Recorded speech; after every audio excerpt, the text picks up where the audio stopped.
இப்ப இதுல தாவேகா வந்து காங்கிரஸ் கூட சேர்றது நல்லதா? இல்ல பிஜேபி கூட சேர்றது நல்லதான்னு பார்த்தா, காங்கிரஸ் கூட சேர்றது காங்கிரஸுக்கும் நல்லது, தாவேகாவுக்கும் நல்லது.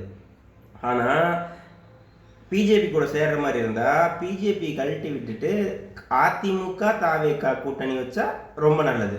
ஏன்னா காங்கிரஸ் வந்து திடீர்னு டிஎம்கே பேச்சை கேட்டுக்கிட்டு எப்பனாலும் ஆட்சிக்கு கவிழ்க்கிறதுக்கு வாய்ப்பு இருக்கு. இந்த பக்கம் பிஜேபி உள்ள இருந்தா அது வந்துட்டு பிஜேபிக்கும் தாவேகாவுக்கும் கொள்கை ரீதியா முரண்பாடு வரும்.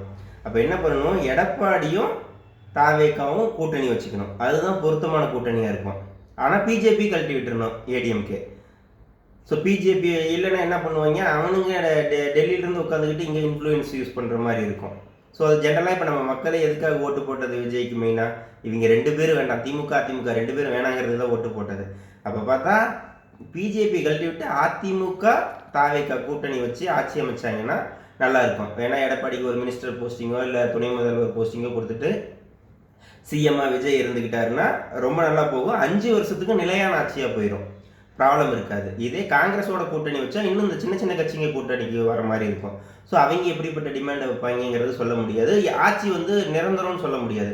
எப்போனாலும் எவன் ஆட்சி கவிழ்ப்பாங்கிற முடியாத இருக்கும். அப்போ விஜயால் வந்து ஒரு உறுதியான முடிவை எந்த ஒரு விஷயத்தையும் எடுக்க விட மாட்டானுங்க. ஸோ அப்போது அதிமுக தாவேகா கூட்டணிங்கிறது ஓரளவுக்கு பொருந்தும், பிஜேபியை கழட்டி விட்டுட்டா.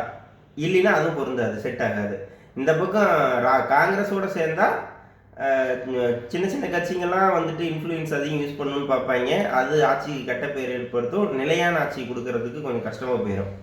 ஸோ பார்ப்போம் விஜய் எந்த மாதிரியான முடிவு எடுக்கிறாரு அப்படிங்கிறது.